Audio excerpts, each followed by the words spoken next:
Hizo ni miti zangu ambazo nilipanda hapa mlimani.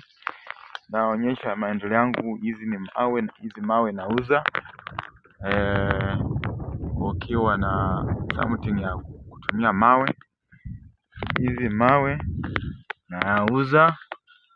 Ukiwa na, kila mtu anauzanga ile mambo ya biashara yake, sio? Kila mtu akona biashara yake.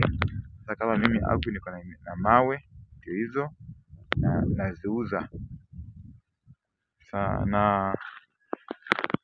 Na pia mimi niko karibu na bahari. Bahari pia ndio hiyo inaonekana kule chini.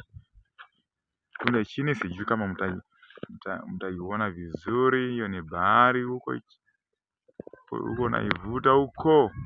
Niko karibu na bahari. Hiyo ni area yetu. Hapo ndio nyumbani. Hapo hivyo ndio nyumbani. Hapo hivyo, hizo ndio maboma zetu. Hapo hivyo. Na pia mimi niko na maendeleo kidogo. Ukitaka pengine miti au mawe, mawe, maram, lakini udongo naye siuzi.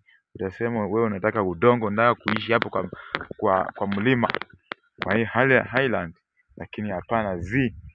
Hizo ukiona hizo kienda hivi vizuri, hizo ndio miti zangu, lakini zilikataa kumea kiasi. Lakini huku chini angalau nilipanda hapo kidogo miti.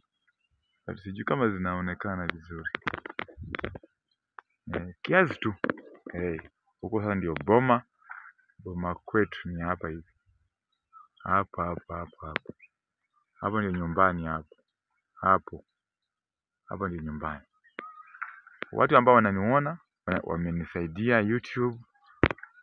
Waya kwanza kidogo, nataka kureverse hii kitu, iangalie nyuma, lakini naona kama imezindikana kuangalia nyuma. Waje simamisha kidogo. Watu wangu wa YouTube channel mmenisaidia sana, kusema ukweli. Mmenisaidia, nimekuwa chini sana, lakini angalau mmenisaidia. Lakini pia mimi naomba msikufe roho ya kunisaidia. Lakini bibi yangu ndiye anafanya hata kusema ukweli mimi nakonda. Bibi yangu tujakuwako tuna yeye vizuri tu kama bibi na mwanaume kwa nyumba. Huyo sasa ndiye anaanza